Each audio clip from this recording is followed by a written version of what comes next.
하나님은 참으로 좋으신 분이십니다. 오늘도 하나님의 백성들을 모으시고 은혜를 더하셔서 세상에 여러 가지 풍파가 있고 어려움이 있어도 넉넉히 이기게 하시려고 하나님 힘 주시려고 하시오니 이 시간 마음을 열고 주님의 말씀을 듣는 자들에게 새 힘을 허락해 주옵소서. 사랑 많으신 우리 구주 예수 그리스도의 이름으로 기도드리옵나이다. 아멘. 우리가 보통 인생길을 바다를 항해하는 배와 같다, 그렇게 말합니다. 바다가 잔잔하면 배 타볼 만합니다. 정말 좋습니다. 인생도 마찬가지. 잘 나갈 때는 살아볼 만합니다. 그런데 갑자기 바람이 불고 풍파가 치면 걷잡을 수가 없어요. 사업이 힘들어졌는데 거기다가 몸까지 안 좋아 보세요. 참 힘듭니다. 때로는 나도 기도도 열심히 하는 것 같고 신앙생활도 잘하는 것 같은데 어려움이 있으면 어떨까요? 더 힘들지요. 지난주에 저와 가깝게 지내던 후배가 갑자기 심장마비로 세상을 떠나서 제가 시종일관 그 장례식에 있었습니다. 서울에서 목회를 했는데 너무 힘들다고 전화가 자꾸 와서 야, 힘들면 그만둬라. 그렇게 힘든데 어떻게 사니? 그랬는데 다행히 온 길이 생겨서 농촌에 있는 어느 한 교회와 와서 부임해서 목회를 하게 됐습니다. 그러면서 저한테 늘 그랬어요. 형님 행복해요. 나 너무 행복해요. 그랬는데 2년 6개월 만에 데려가신 거예요, 하나님이. 생각해 보세요. 이럴 때는 어떻게 해야 돼요? 이제 갓 행복해졌는데 하나님이 데려가셨어요. 때로는 속상하고 때로는 힘들어요. 그럴 때 어떻게 해야 돼요? 그때 바로 형통케 하시는 하나님을 바라볼 줄 알아야 돼요. 사도 바울이 힘들고 어려울 때 주님을 바라보며 살면서 뭐라고 그랬어요? 지나고 나니까 하나님을 사랑하는 자, 그 뜻대로 부르심을 받은 자들에게는 합하여 선을 이루시는 하나님의 은혜가 있더라. 그렇게 간증한 거예요. 여러분, 하나님께서 우리를 이 땅에서 살게 하시고 우리를 형통케 하시는 이유가 어디 있을까요? 거기 이유가 있어요. 세상의 사람은 그렇게 못 살지만 하나님의 자녀는 그렇게 살 수 있는 능력을 세상 사람들에게 보여주게 하시려는 거예요. 그게 형통의 이유예요. 오늘 요셉 보세요. 어느 부잣집의 아들로 태어나서 얼마나 좋았겠어요? 채색 옷을 입었다고 그랬어요. 우리가 좀 색동 저고리를 입은 거예요. 아주 부잣집 태어났어요. 17살이 되던 어느 날 형들이 저 멀리서 양을 치고 있는데 아버지가 심부름을 시켜요. 아들아, 형들한테 이 맛있는 음식을 좀 갖다 줘라. 얼마나 기대가 컸겠어요. 형들을 만나는데 오랜만에. 그래서 음식을 싸들고 기쁘게 갔어요. 이제 칭찬받을 것 같아. 가면은 막 나를 칭찬해 줘야 돼. 그런데 칭찬은커녕 뭐예요? 형들은 앙심을 품고 있었어요. 왜? 아버지가 그만 좋아한다고. 기가 막힌 일이죠, 인생에서. 갑자기 자기를요 빈 우물 속에 집어넣더니 웅덩이에 집어넣었어. 그건 우물이 마른 우물이지요. 자기를 죽이겠대요. 하늘, 마른 하늘에 뭐예요? 날벼락이지.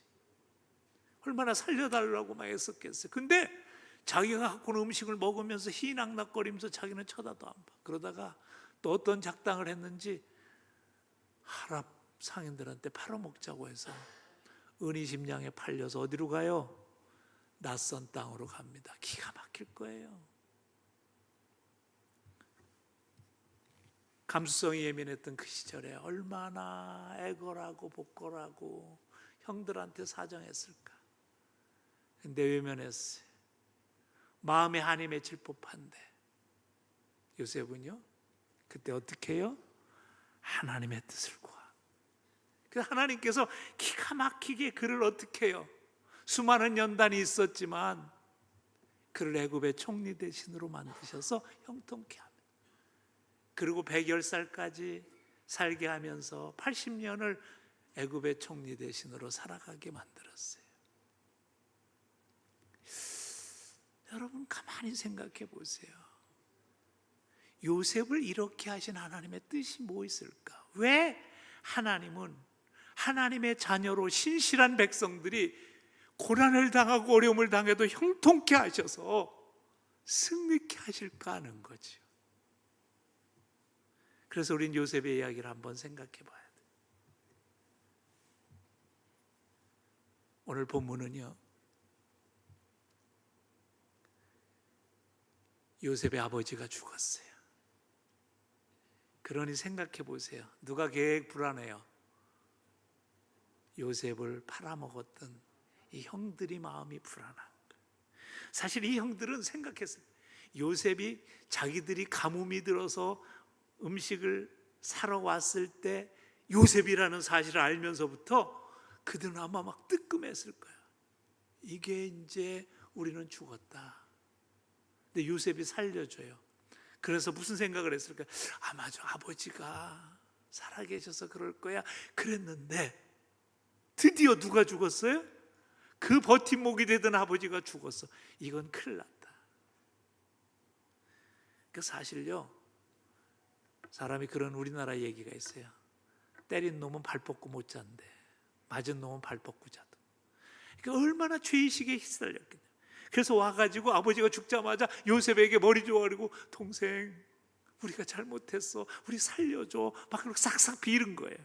그 모습이 너무 불쌍해 보여서 말한 게 오늘의 본문 19절에 뭐라고 그랬어요? 요셉이 그들에게 이르되 두려워하지 마소서, 내가 하나님을 대신하리까.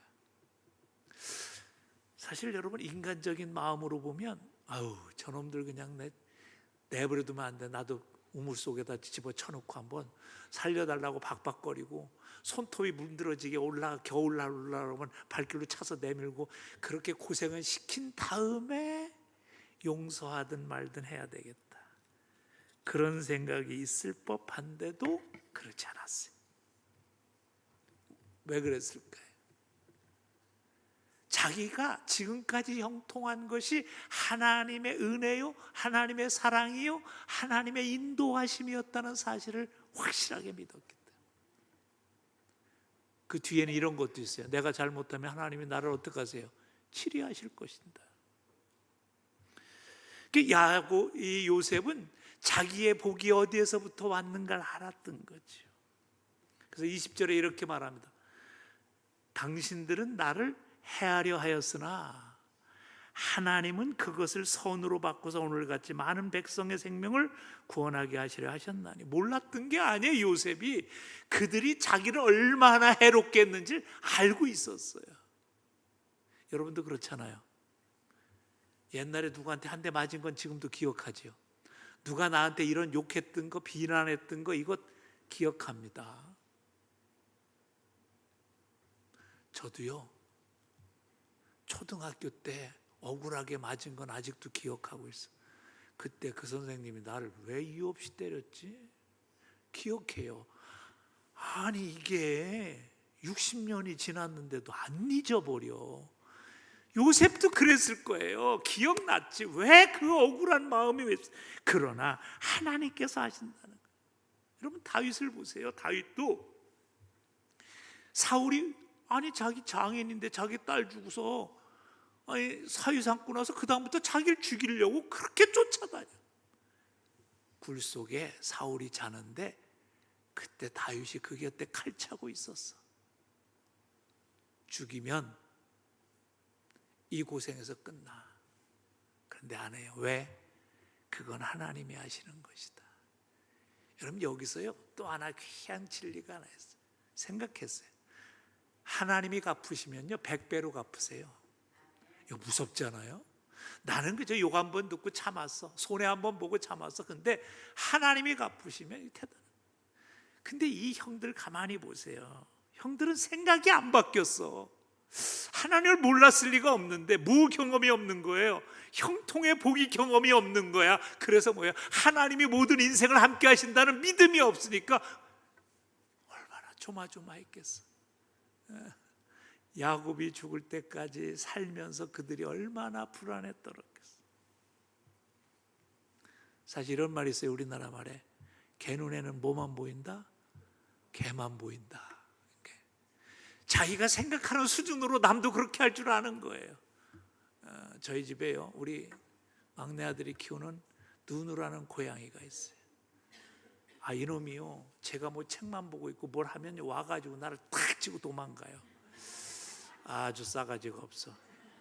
그래서 내가요, 이놈이 그랬는데 나중에 그 고양이 전문가한테 들은 게 뭐냐면, 그 고양이는 나를 뭐로 보는지 아세요?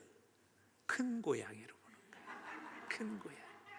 그리고 뭐라고 생각하는지 아세요? 자기랑 가끔 놀아주는 고양이야. 친절한. 그러니까 와서 장난을 치는 거예요. 근데 내가 거기서 열내면 되겠어요? 자비로운 마음을 가져야지.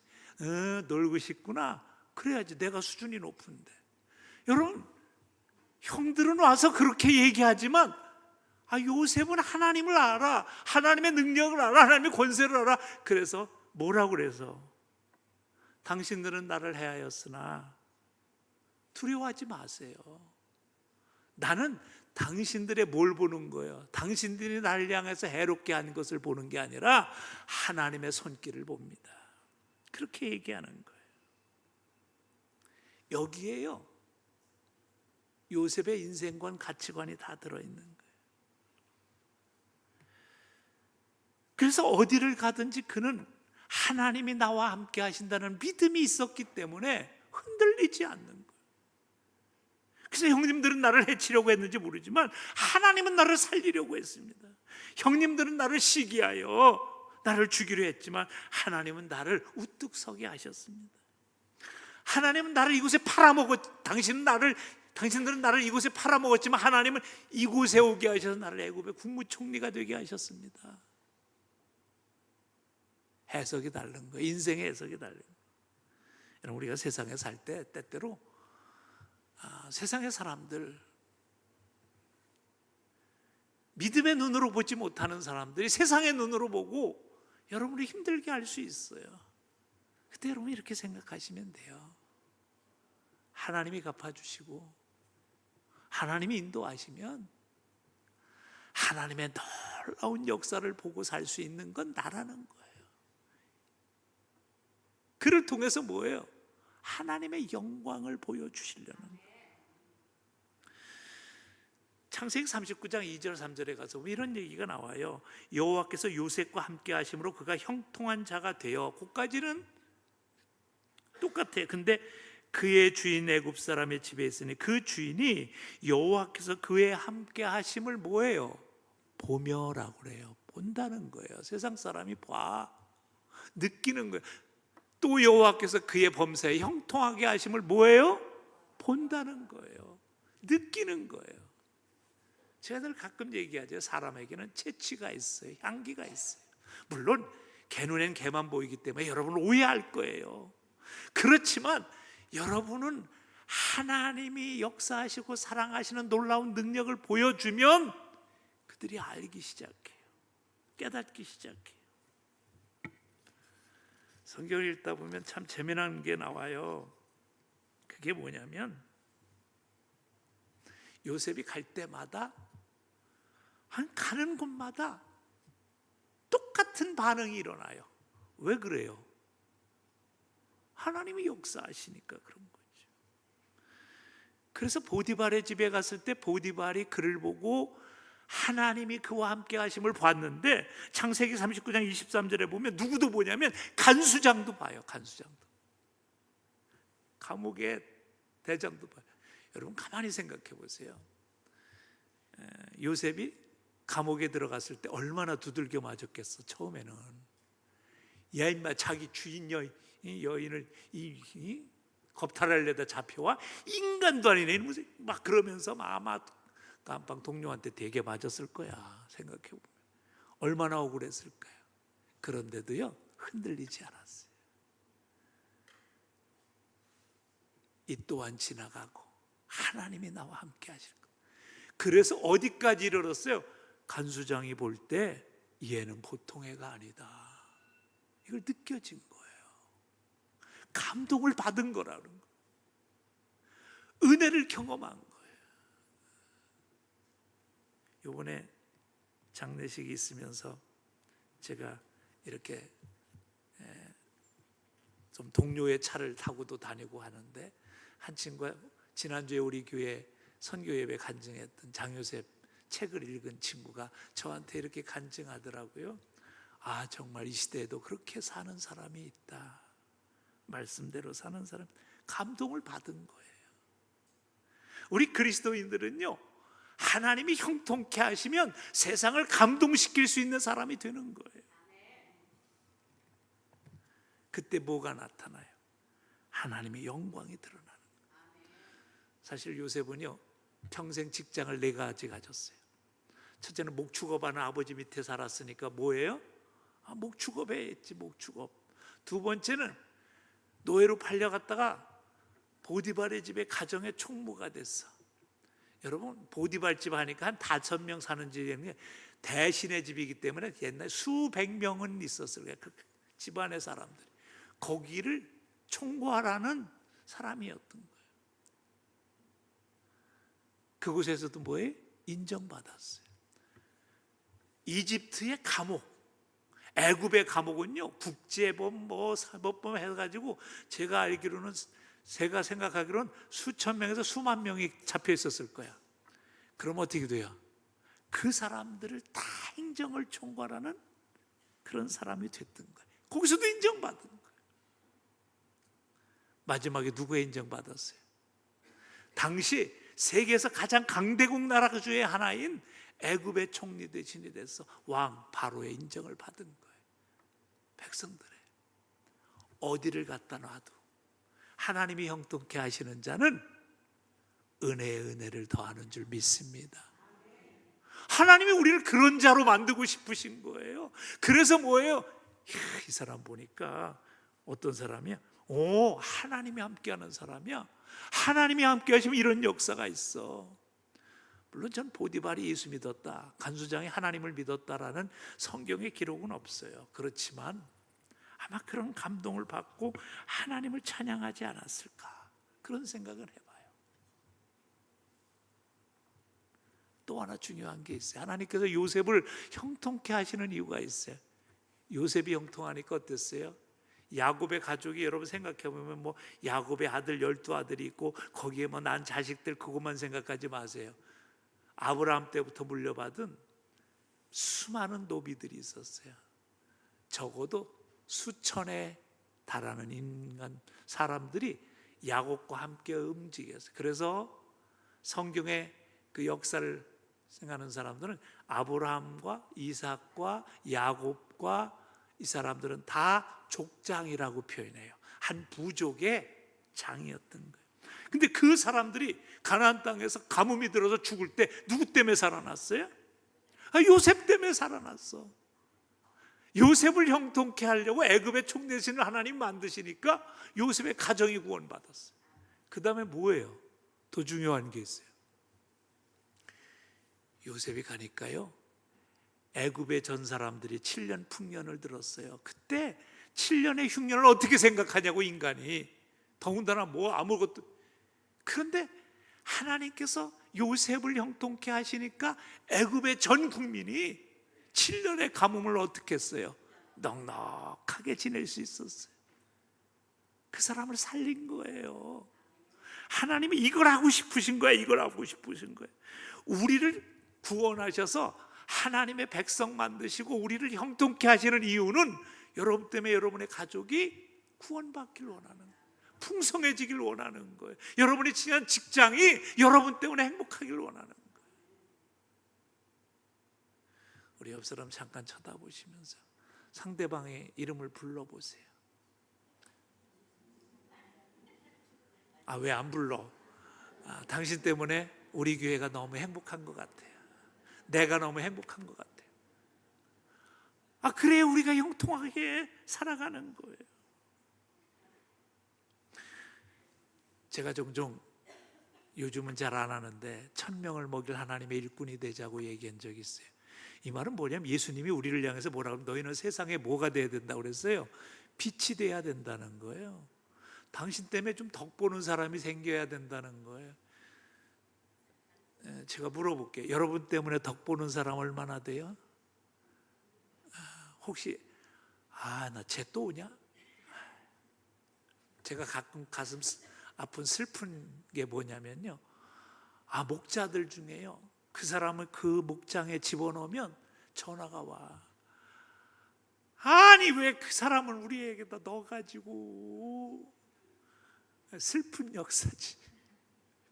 저는 여러분이 그런 자가 되지 않고 형통한 자가 되면 어때요? 여러분의 주변을 행복하게 하는 자가 될 줄 믿습니다. 형통케 하는 이유가 그거예요. 우리 가정이 살고 우리 직장이 살고 우리 주변이 살게 하시려고 하나님은 우리를 형통케 하시는 거예요. 그래서 여러분 중요한 게 있어요. 성경학자들이 요셉을 예수님의 모형이다 그래요. 왜 그럴까요? 요셉이 자기 가족을 구원하고 온 애굽 사람을 먹여 살렸듯이 우리 주님이 뭐예요? 우리를 살리시기 위해 이 땅에 오셔서 십자가에 달려 죽으심으로 우리의 모든 죄를 사하시고 우리를 어떻게 했어요? 구원하셨기 때문에 그런 거예요. 그래서 여러분, 하나님이 우리를 형통케 하신 이유, 요셉을 형통케 하신 이유는 나 먹고 나만 잘 먹고 잘 살라는 게 아니었어요. 내 주변의 사람을 살리고 위로하고 격려하고 그들을 세워가는 그런 사람이 되게 하시려고 우리를 형통케 하시는 거예요.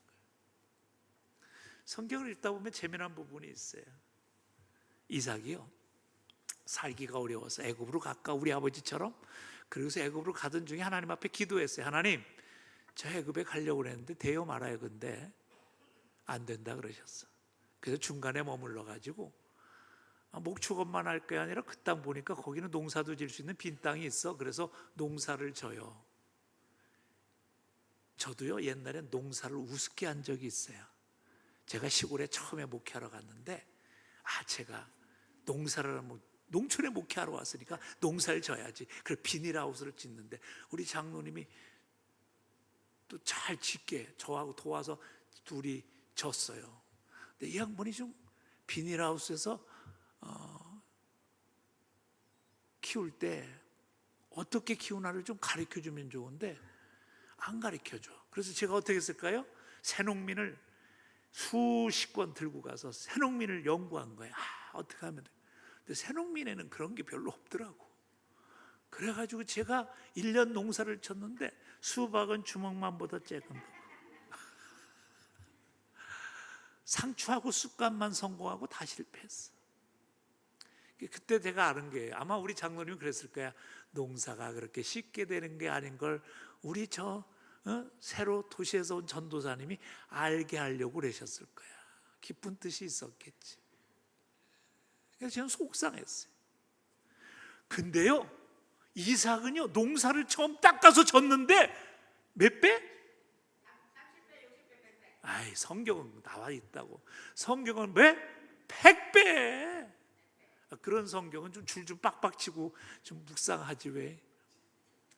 아니 기가 막힌 거. 이건 뭐예요? 이삭에게 이건 내가 한 거지 네가 한 게 아니다 가르쳐 주실래요? 그걸 보고 놀래가지고요 주변 사람들이 이삭에게 뭐라고 그래요? 당신은 하나님의 복 받는 사람이다 막 칭찬하고 날. 아니 생각해 보세요. 어느 날 땅에다가 샘을 팠어. 샘 파는 건요 쉬운 일이 아니에요. 그 땅에서는 물이 잘 나와서 그걸 먹고 있는데 이웃 사람이 딱 보니까 시기가 나가지고 야 이거 우리 동네인데 너 여기다 땅 팠어? 니네 동네로 가 그랬어요. 딴 데 가면 야 내가 BC 2334년 김인열 뭐네 내가 땅 팠던 거 증명할 사람 다 있어. 응? 증명서 데려다가 확 해가지고 맞지 해가지고 내가 싸워서 이길 수 있어요 없어요? 이길 수 있어. 근데 이삭이 그러니 너 가져 그럼. 나는 딴 데 가면 하나님이 더 좋게 하신다. 가서 또 땅 팠어. 물이 그때보다 더 좋은 물이 나와. 그랬더니 인간들이 또 쫓아와가지고 야 여기까지 우리 땅이야. 야 치사해. 팔 때는 가만히 있더니 좋은 물 나오니까 달라고 그래. 속으로는 치사하다 그랬지만 하나님이 하시겠지. 또 가. 그래서 또 파. 그랬더니 또 좋은 물이 나오네. 그랬더니 이놈들이 이제 항복했어. 뭐라고 했어요? 요셉 이삭을 찾아와서 당신을 보니 하나님이 당신과 함께하고 하나님이 당신에게 복을 주시는 걸 내가 보았다 그랬어요. 이게 형통의 이유인 줄 믿으시기 바랍니다. 사람을 살리는 것이고 예수님을 믿게 하는 거예요. 하나님을 믿게 하는 거예요. 그래서 우리에게 명령합니다. 오직 성령이 너에게 임하시면 너희가 권능을 받고 예루살렘과 온 유대와 사마리아와 땅 끝까지 이르러 내 증인이 되리라. 근데 여기서 한 가지가 우리가 없는 게 있어. 부족한 게 있어. 뭘까요? 성령이 있어야 권능이 있는데, 권능은요 막 부리는 게 아니라 너 가져 그래. 내가 하나님이 함께 하시면 되지. 이게 권능인 거예요. 하나님을 믿는 능력, 하나님의 기적을 소유할 수 있는 능력, 100배를 거둘 수 있는, 처음 농사 졌는데도 100배를 거둘 수 있는 이 능력, 이게 누구요? 하나님이 형통케 하시는 사람에게 주어진 은혜예요. 이걸 가지니까 당당한 거지. 그래서 21절 보세요. 당신들은 두려워하지 마소서. 내가 당신들과 당신들의 자녀를 기르리이다. 내가 당신들의 자녀까지 책임질게. 얼마나 멋져요. 자기를 해롭게 하고 공격했던 사람들, 내가 당신들의 후손들까지 다 책임져서 먹여 살리겠다. 이 배짱이 어디서 나왔을까? 하나님에게서 나온 거예요. 하나님에게서. 80년 동안 애굽의 총리 대신을 하면서 나타날 수 있었던 그 하나님의 권능이 어디서 나와요? 그 지혜가 어디서 나와요? 하나님께로부터 옴을 알았어요. 그래서 인간의 시시비비에 말려들지 않았어요. 저도 가만히 보면요, 작은 것에 붙잡혀서 밤을 새울 때가 있어. 그때마다 하나님 앞에 부끄러워. 하나님이 계신데, 하나님이 나와 함께 하시는데, 하나님이 나를 지켜주시고 인도하시는데, 하나님이 분명히 이삭 때처럼 더 좋은 것으로, 요셉 때처럼 더 풍성한 것으로 채워주시는 하나님이신데 왜 그거를. 창세기 39장 5절에 보면 이런 고백이 나와요. 그가 요셉에게 자기의 집과 그의 모든 물을 주관한 때부터 여호와께서 요셉을 위하여 그 애굽 사람의 집에 복을 내리심으로. 누구 때문에 내리시는 거예요? 요셉 때문에. 하나님이 이게 형통케 하시는 이유예요. 그래서 우리는 형통한 자가 돼야 돼요. 그런 믿음의 소유자가 돼야 돼요. 하나님을 붙들고 살아야 돼요. 우리가 생명을 살리려면 성령의 사람이 돼야 되는 것처럼. 그래서요, 하나님은 나를 형통케 하시는 이유가요, 다른 사람에게도 그 형통의 복을 흘러가게 하시려는 거예요. 제가 이번 장례식장에 가서 있는 동안에 참 많은 위로를 받았지만 10년 만에 처음 통화한 친구한테 전화를 받았어요. 그러면서 이런 얘기를 해요. 야, 정 목사님이 나보고 10여 년 전에 당신은 상담 공부를 좀 해서 사람을 위로하는 일을 했으면 좋겠다.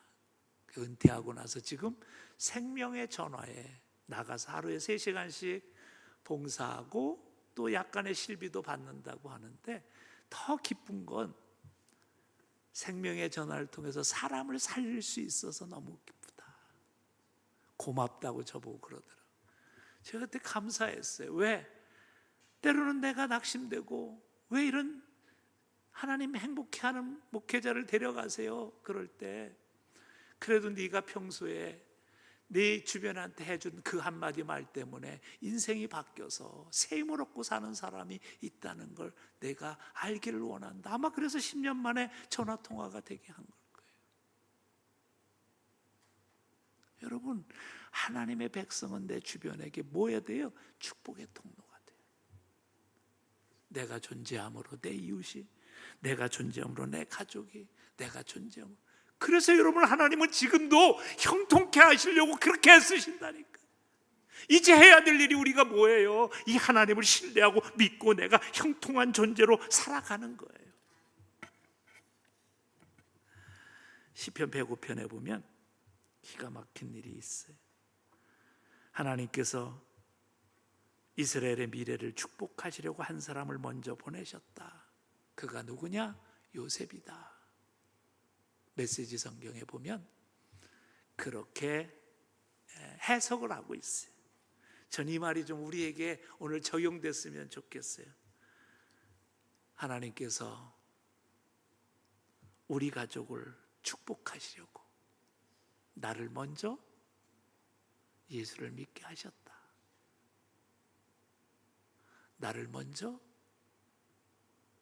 주님의 자녀 삼아 주셨다. 이 고백과 간증이 오늘부터 있어지길 주님의 이름으로 축복합니다. 우리 눈을 감고 기도하는데, 하나님, 아직도 내가 형통하시게 하시는 하나님의 은혜를 누리지 못한다면 하나님, 누리며 살게 하옵소서. 우리 시간 다 같이 한 음성으로 기도하며 나가길 원합니다.